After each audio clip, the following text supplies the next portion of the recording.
Hi everyone, let me introduce myself to those who do not know me. I am Ashnat Kothari, a qualified fellow actuary. I am the founder and director of Finatics.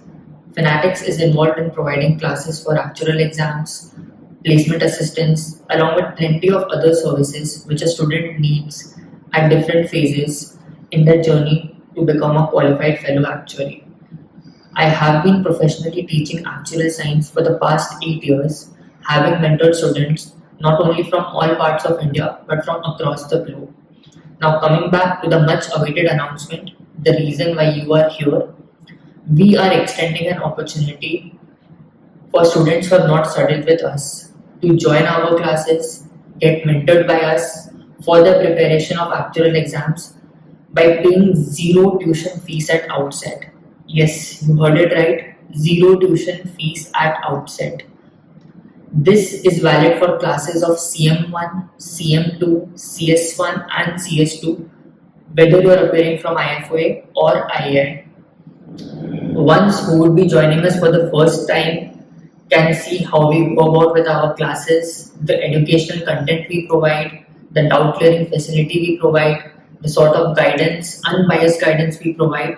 And after spending some time, if you find value in the educational content and guidance we provide, you can pay the full fees.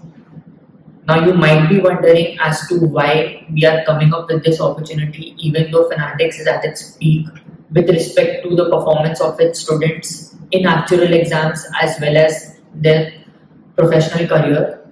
The reason is simple. You will not see us extensively marketing over social media, be it through Insta Reels, YouTube Shorts, or other various ways. You will not see us coming up with new batches on a regular basis or flexing the number of students we have and outrightly ignoring the proportion of students who clear the exams or who even continue with their journey. Being in the education industry, we make a conscious effort to channelize majority, if not all, of our energy and time towards ensuring that students are having a proper learning journey, not just spoon feeding them everything so that they might get certain favorable results in the short term, but by ensuring to make them independent, capable of working independently, even in our absence, and therefore succeeding both in their personal and professional journey in the long run. Do note that we continue to have one single batch for each paper each term to ensure that all our students are getting sufficient time from the faculty. Do keep in mind that at Fanatics, it is the main faculty, be it Gunjan or me, who are involved in taking the classes, doubt clearing, or any sort of guidance or any sort of assistance which the students require in the preparation of their actual exams. As such, we will restrict the number of intakes to 50 for each of the papers. In case you are already studying from us and you are happy with the way we go about with our classes, continue to study from us.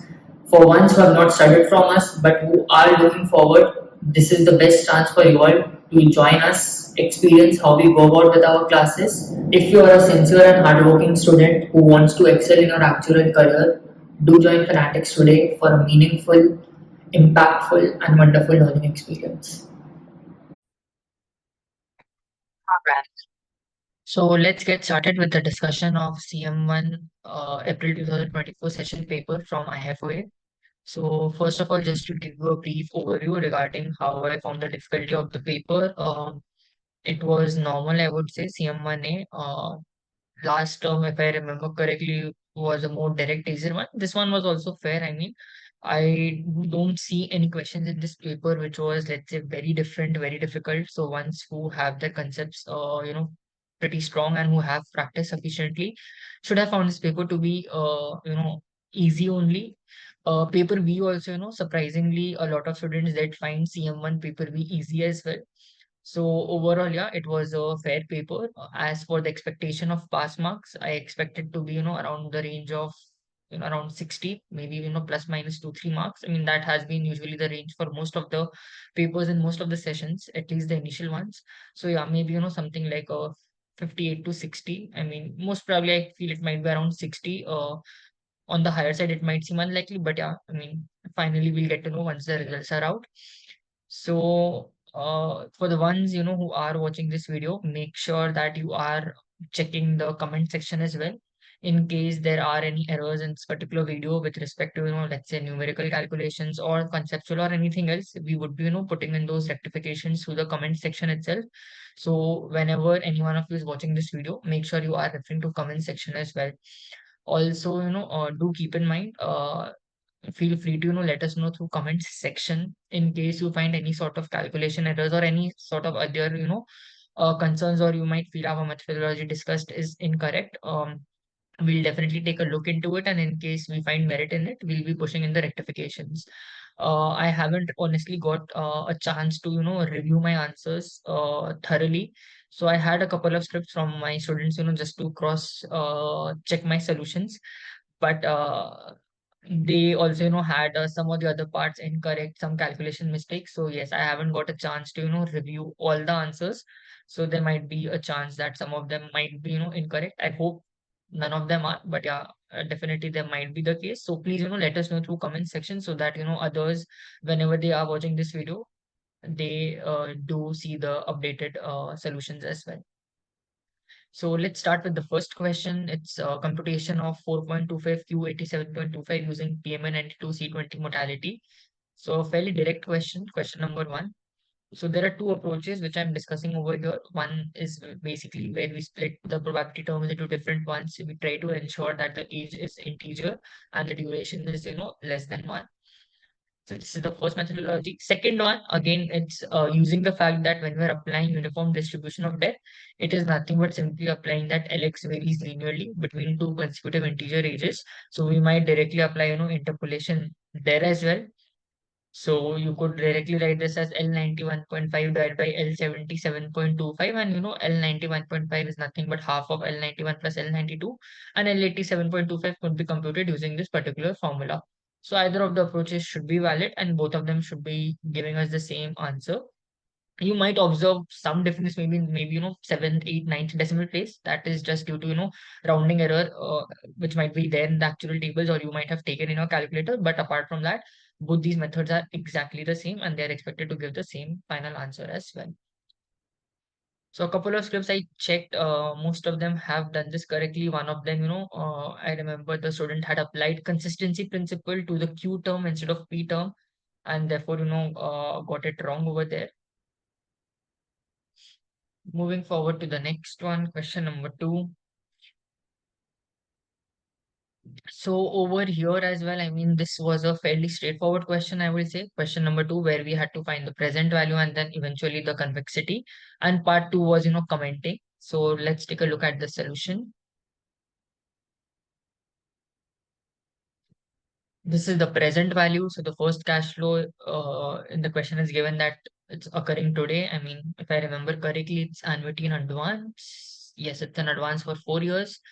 So present value is 1.5 plus 1.5 into 1.03V and so on. I find the first derivative, then the second derivative of it. And convexity is nothing but PV double dash divided by PV, which I'm getting as 4.84. 58 or 68. Okay, I'm also unable to read my handwriting right now, but yeah, I mean, it's something like 4.84, 58 or 68, whichever is the case. And in the second case, if you understand, one way to look at convexity is it kind of measures how spread the cash flows are. So in liabilities, we have an annuity, and if we're wanting to invest in a zero coupon bond, which will be forming our assets, so definitely a zero coupon bond will have a cash flow at a single point of time. This cannot have a greater convexity compared to a series of cash flows. In the case when let's say the PV and PV dash, both of them are equal. So therefore, no, it wouldn't occur, as liabilities are more spread out than assets. So therefore, we cannot achieve immunization as per Eddington's theory. So again, this commenting part is usually where students tend to struggle. They sometimes are unable to relate the theory and how that needs to be applied in form of commenting for a particular form of question. Next is question number three. This involved slightly a bit more calculation in terms of computing the discrete spot rates, the discrete future rates, and so on. Again, a fairly straightforward question, nothing different as such in this question. So let's quickly take a look at the solution.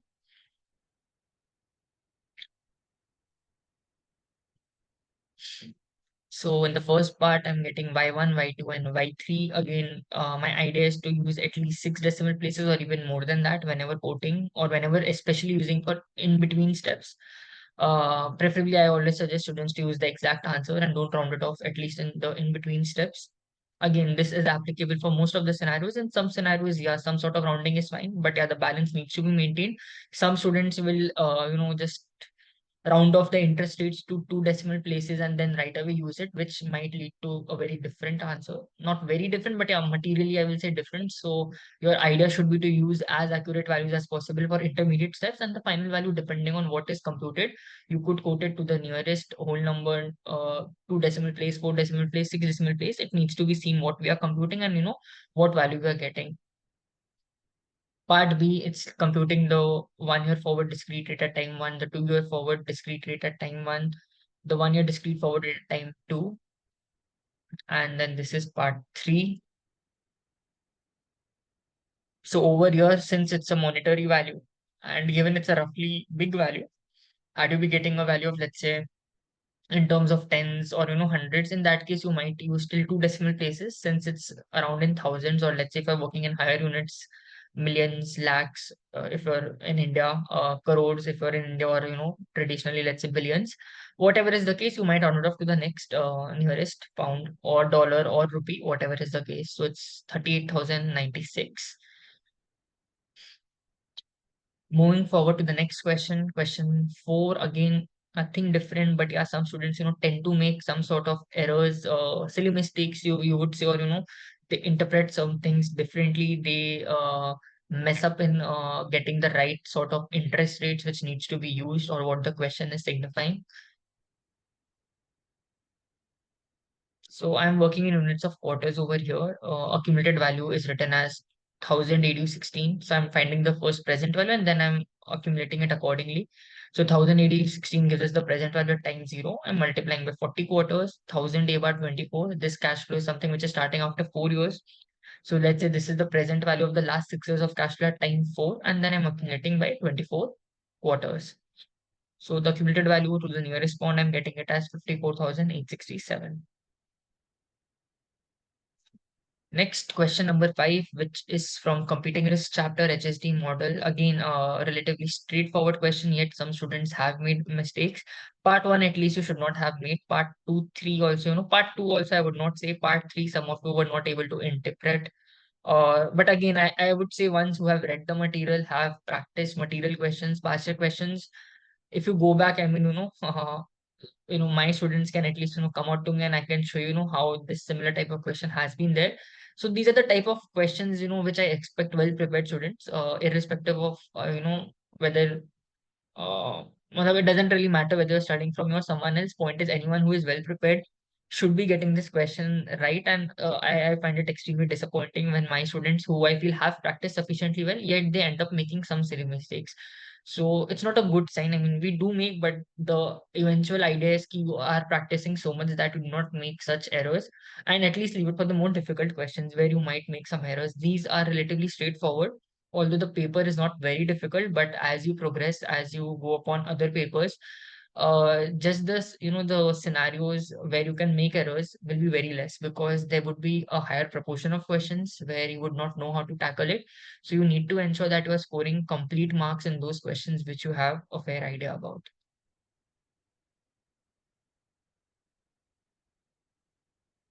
So this is the equation. Uh, I'm solving, I'm getting it as 45,394. This is the combination of the death benefit, sickness benefit, as well as the survival benefit over here. Part two is the EPV of premiums, where P is like the annual premium. And part three is nothing but expression of TP35HS. Moving forward to the next question, question number six. Again, a pretty, standard vanilla type of question from this particular chapter. So, and in part two, specifically, a lot of students nowadays come and ask, so can I use Excel to compute this? Can I use goal seek and all? You could, unless otherwise explicitly it's mentioned in the question. Like over here, they have mentioned you to use linear interpolation. So basically, you might use the tables functionality of calculator. Uh, you might get the 2 points at which, let's say, values are changing, and then between those two values you can perform interpolation. You cannot use goal seek over here. It's pretty much straightforward written. Yet some of you come and ask, sir, what will happen if I use it, if I use goal seek, will I get marks or not? So on that, see, it's up to the examiner. If I was the examiner, I would have definitely not given marks, because it's clearly mentioned in the question to use a particular method. So even if you still override and do it, as an examiner, it's my personal, what to say, it's a personal mindset. It's not something I'll say IFoA is also thinking on those lines, or the other examiners will also change. Think, and it might, vary. Even sometimes if I'm looking at a script, I might want to penalize less if I see the quality of other answers to be way better. And if I'm seeing a script where, consistently a student has taken shortcuts, have not shown proper solutions and all, in that case, I might want to penalize more. So again, the fact is key, don't override what is there in the question. If a question asks you to use a certain method, use it. So let's quickly take a look at the solution of part 6. Over here, first, what we perform is a capital gains test. So we are having a capital loss. So we consider the worst case scenario for the investor, which is to redeem as early as possible. So we take N as 15 years. Keep in mind there's a capital loss. So you will see there is no term which usually comes in case when there is capital gain, because there's a capital gains tax as well. In part two, we need to keep in mind that the investor is, purchasing at 104.54, but is able to sell it at 106.5. So therefore, this investor is definitely having capital gains. So we need to bring in that particular term as well, where we are accounting for this capital gains tax component as well. So on applying linear interpolation, the answer I'm getting is 6.6523%. You all might get something different depending on whether you're interpolating between 6 to 7%, or some of you might interpolate, let's say, between 6.5 and 6.6, something like that, or 6.57, whatever is the case. And again, depending on what two values you're taking, you might get a different answer, which should be perfectly right. But yeah, it should not be you take 0% and 10% and then interpolate between this. Ideally, between two integer interest rates, it should be there, two consecutive integer rates, or maybe if you want to be more precise, uh, some of you might have, let's say, interpolated between 6.5 or 6.6. Question number 7, again, I will say this was one of the scoring questions, at least part 1. These 2 marks were literally 3 marks. In part 2, some of you did make some mistakes, silly mistakes, I would say. So let's quickly take a look at the solution.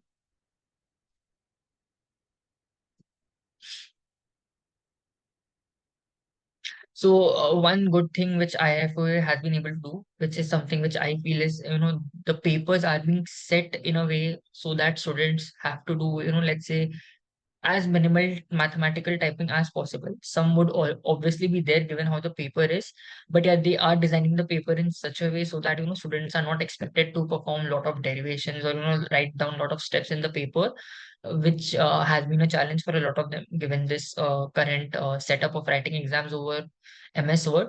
So that's one good thing, and that does happen when you are a large institute. You have a lot of volunteers, and definitely due credit needs to be given.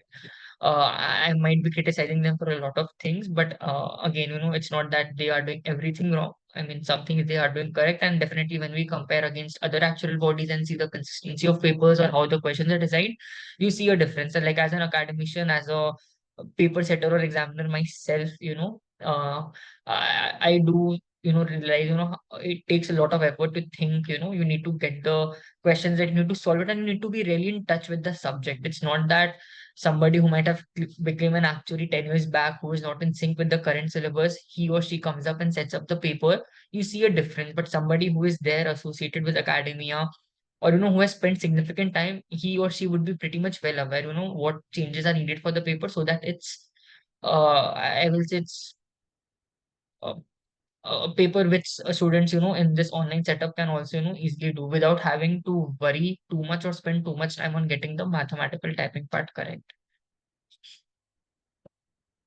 Next, question number 8, slightly different, again, not fundamentally very different. It uses the same basic concepts of mortality profit, but given that they have put in annuity and death benefit together, some students kind of confused it. they ignored the lump sum amount which would be paid, or something or the other, and this amounts are paid in arrears. Some of them did not get the DSAR part correct. So again, I mean, it's something I had covered separately in class when we have annuity in arrears, when there's a death benefit, how it looks like. So seeing a couple of students, my students, making that mistake, I don't feel good. Obviously, I expect all of you to at least get these things correct. Anything which is done in the class, which is there in the material, my understanding is key once we're practicing well, you all should be at least getting these type of things right. Something which is new, I understand a lot of you find challenging to apply, or you get this exam pressure, or you're not very confident whether you can crack it in the exam or not. And there, if you make a mistake, it is still somewhat understandable for these questions. I just feel you need to be more observant when you're practicing questions. At home, be observant what is there in the question, what you're writing, where you tend to get wrong. So the idea is, you can improve on your mistakes, be at whatever stage you are. Obviously, some of them are more gifted, they are more intelligent. I mean, there is no point comparing with them. Idea is wherever you are, whether you are doing something or not, which is helping you to, improve. So, I mean, yeah, compete with yourself, I would say. Just try to be a better version. Solving papers, be a bit more observant regarding what questions are there, how you're solving it, why something might be done differently for a particular type of question. These little things are something which are going to help you, especially in the later stage papers where the answers are not very objective, it's very subjective in nature. So there's no yes or no type, it's more on the both the sides. There are advantages, disadvantages, it's a very open-ended things, and it's very difficult for students also to realize, ki what they are lacking. In the initial numerical papers, it's very easy. Usually you would know or eventually get to know where you went wrong, how you can improve further. But for higher papers like CP1, SP papers, essay papers, it might become very difficult. You might not be clearing by 1 or 2 mark, and it might be very difficult for you to zero down and see, how to bridge, how from, failing by 1 mark, what can you further do, which just increases your probability of clearing the exam next time. Because you would know a lot of things, it's just that you didn't write a lot of points, or you didn't get the points which the examiner was looking for, even though you knew it, or when you read the answer, you thought, ki, this came in your mind, but you had kind of ignored it. So, I mean, the idea is that all of you, develop this ability to, think, analyze, and not just repeat what is there in the past years. I mean, a true actuary will know to leverage his or her existing knowledge to, use it under real life scenarios, non-tested scenarios, apply it. It's not about repeating something which is already there. For those, we have softwares in place, AI is there, or whatever you say, things which can be automated, they would be automated. Things which do not require any uh, human side or any subjective judgment, they would be kind of automated. So the idea of an actuary is we can apply our judgment. Ultimately, I feel eventually we are going to pay for that. I mean, obviously, we are going to perform a lot of other manual tasks as well in work. Other things would be there, but ultimately, the ones who paid a lot of bucks, it would be for our subjective judgment, the ability for us to, take a decision, keeping the bigger picture in mind, a lot of factors which are taking place simultaneously, so that we consider those as well when we are coming up with any sort of, let's say, decision. um so question number 8. This is the DSAR. Some of you thought we need to find the mortality profit for the second year. That was also a mistake. I'll, again read the question. I honestly didn't review any of my answers second time. Else I tend to, redo all the questions just to see I'm getting everything right or not. But I was running short on time this time. So during the first year, three members died. So it's profit and loss for the first year itself. So yeah, we need to get 1V itself. So DSAR is 50,000 minus within brackets 1V plus 19,000. I find the DSAR, it's minus 1,66,370. I'm getting a mortality profit. Now, the reason, I guess there's a commenting part as well, is we are getting a mortality profit because the actual deaths are more than the expected deaths. And since DSR is negative, for each death we have a release, or it's positive because we have a negative DSR. So therefore, we would be having a mortality profit in case we are having more actual number of deaths as against expected number of deaths. Next, question number 9. Again, I will say 8 marks. This question I felt for 8 marks, it did not require that level of calculation. Some of you obviously might disagree, but if you will take a look at the past year questions, or even though they were obviously on pen and paper, right now in Word, I guess the way they are marking might have changed. They might expect a lesser number of steps, lesser number of calculations for the same marks. But yeah, again, coming from where I am coming, seeing so many past year papers, obviously the bias is there when the exams are in pen and paper mode. So it just felt like over here it did not need as many calculations as 8 mark question would ideally want. So I can take a look at the solution for same. Part A it's coming as 4713.82, and part B it's coming 11,059.11. A simple sense check would have been that your part B answer should be more than part A, because in part A both of them are alive, therefore the reserves you need to hold should be lesser because both of them need to die for the death benefit to be paid. Whereas in part B only one of them is alive. I guess only female is alive. I hope I have not done it wrong. Yeah, only the female life is alive. So therefore, it's more likely with just one person remaining alive for him or her to die. In this case, it's a female, so for her to die, and therefore the reserves amount which the company needs to hold should be higher. Next question number 10. Again, I will not say, I mean, of a similar pattern, questions have been there tested in the past.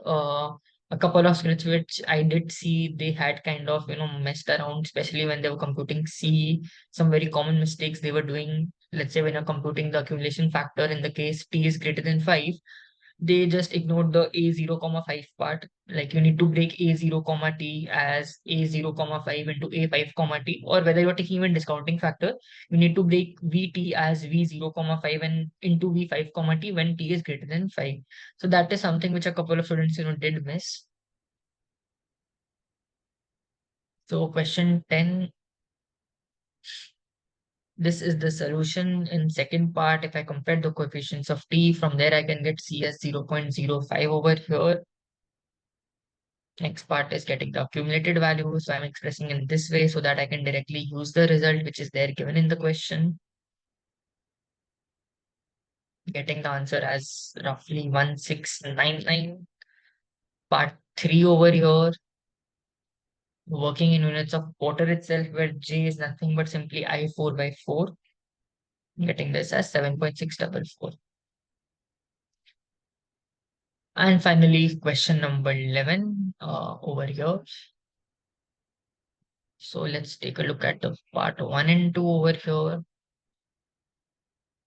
Part 4 as well for the earlier question. 10 part 4 I'm getting as 16.59817.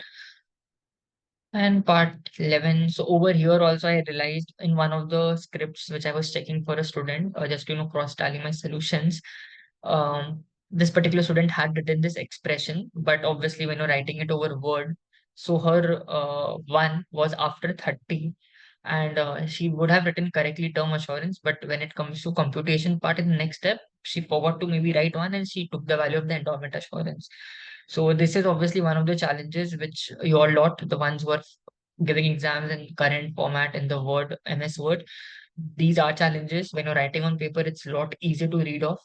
Even when I look at the examiner report, it's an extreme pain to look at the examiner report because now they've started giving the answers in the way one is expected to write over Word. So it is not something which is directly readable. Obviously, after 1 or 2 seconds, you can read it off, but it's not something which is just directly very easily readable.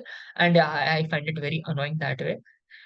I still feel, I mean, if we're keeping exams online, very well converted into MCQ form, else you should be taking exams in a pen paper format only. Because if you want to test on these things, I mean, there is no point making students toil hard and, let them learn mathematical typing. I don't feel there is any substantial value addition happening over there. Unless obviously somebody wants to, type all these things or is closely related to academia. Again, some like even I am there related closely to academia. I'm running a coaching institute, but it does not mean that I'm gonna type myself. It's something which I'm gonna delegate to somebody else only. If it's little bit typing, obviously I might do it myself in the interest of time, but it's just a value which I don't feel is it's just a skill mathematical typing. I don't feel it adds any material value for actuaries. So yeah, it's a burden when you need to do it. I mean, a better way is you give MCQs. students can do the steps over paper and they can get the answer. Obviously, it's difficult where you will not get step marks for getting the final answer. It's fine. So if the institute wants to, keep an option open where they want to give certain step marks as well, I understand. But then the idea is you give more MCQs. I mean, obviously you can set up a paper, maybe an MCQ of 1 mark or 2 marks, so that if you're getting it right or getting full marks, I mean, for 1 mark, 2 marks, step marks, even if you're not getting it's fine. For 6, 7 marks, I mean, obviously you would expect some MCQ. It should not be that either a student gets 0 or 6, or no, whatever is the full marks. But for 1 or 2 mark, I mean, that is fine.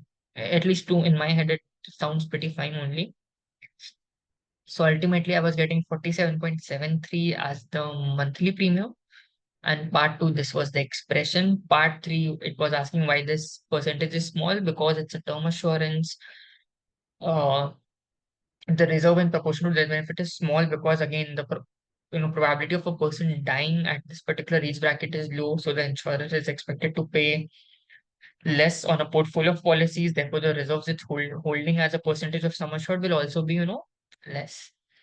So this was CM1 paper A for all of you. I hope that you all found this video helpful. In case you did find this video useful, definitely like this video and do subscribe to our YouTube channel as well, so that you are updated with all the latest educational content we keep posting and or sharing to our YouTube channel.